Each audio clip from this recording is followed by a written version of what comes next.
одоо хэрхэн дасгал хөдөлгөөн хийх талаарх мэдээлэл хүргэх шагаа фитнес дээр ирсэн байна. За бид нэр дасгалыг гэртээ хийхдээ 7 хоног хийгээд болдог ч юм уу иймэрхүү тохиолдол нэлээд их ажиглагддаг. Тэгэхээр дасгалыг тогтмол бус хийснээр за булчин улам сулрах юм эрсдэлтэй байд юм байна. Тэгэхээр хэрхэн гэртээ дасгалыг зөв арга барилаар хийх үү? Дасгал хийж байгаа тохиолдолд ямар зүйл дээр анхаарах талаарх мэдээллийг хүргэе. Тэр хүнээ хараад хувь хүн болгон өөр байгаа л да. Тэр хувь хүндээ харж байгаа одоо булчингийн мас ч юм уу өөхний хувьяас нь шалтгаалж өөр дасгал орно. Тэгээ ер нь хоолтой дасгал хөдөлгөөнөө хослуулж яж ер нь үр дүн гардаг байхгүй. Тэгээ одоо жишээ нь багшаас асуугаагүй болмоос одоо гэртээ дасгал хөдөлгөөн хийлээхэд одоо яг зөв дасгалаа хийгээддэг боловч одоо хоолоо зохицуулж чадахгүй бол үр дүн гарахгүй тий. Гарах байсан ч гэсэн илүү удаан болж байгаа байхгүй. Тийм учраас ер нь мэрэгжлийн хүнд хандаарай л гэж зөвлөд. Одоо өөрийнхөө одоо дутуу булчин дээр ер нь ажиллах хэрэгтэй тий. Одоо өөхний хувь ихтэй бол эхлээд өөхний хувиа багасгах хэрэгтэй. За ер нь бол булчин чинь амраад ер нь бэлэн болж байна л гэсэн үг л дээ.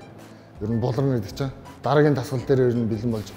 Тэгээд хүн яг буларсан үедээ тэрнээс нөө төгшөөгөөд одоо хийхгүй одоо хөл буларчмд хөл хийхгүй ингээ гар хийгээ авчиг гэдэг тийм. Тэгхгүйгээр бол яг зориглоод яг тэр буларсан булчин гахаад хийжвэл хүндүр ярилцдаг байхгүй.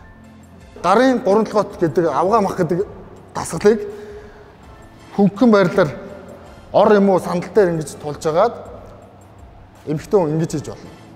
Энэ маш үр дүнтэй. Өөхөө шатаан гараа нарийнс. Хөлний дасгал дээр бол хажуудлаас үзүүлээ те. За суухдаа ихэвчлэн хүмүүс ингэж алддаг ингэж өвдгөрүүгээ ингэж их ачаал өвдөг. Тэр энэс л өгзгөн дээр ачаал ирдгүү. За зөв суулт нь болохоор энэ өвдөг ингээ дээрээс харж яхад өлмөнөөс илүү уршаа гарах хэсгөө. Ийм баг хэвээр. Тэгээд өгзөг гоё нэг төвшөнд. Тэгээд буцаа босоод. Энэ одоо мөрний артаал энэ хуян хэсгийг маш сайн сулж өгдөг дасгал байгаа. За ийм байж болж байна. Эсвэл эндээс хоошоо сунгах дасгал байж болж байна. Дээш нь. Энийг хоёр гараар нэг гараараа хийсэн ч болох. Ингээ сунгаж. Өвдгөл цуугаад нуруугаа ингэ сулж өгнө, сунгаж өгнө.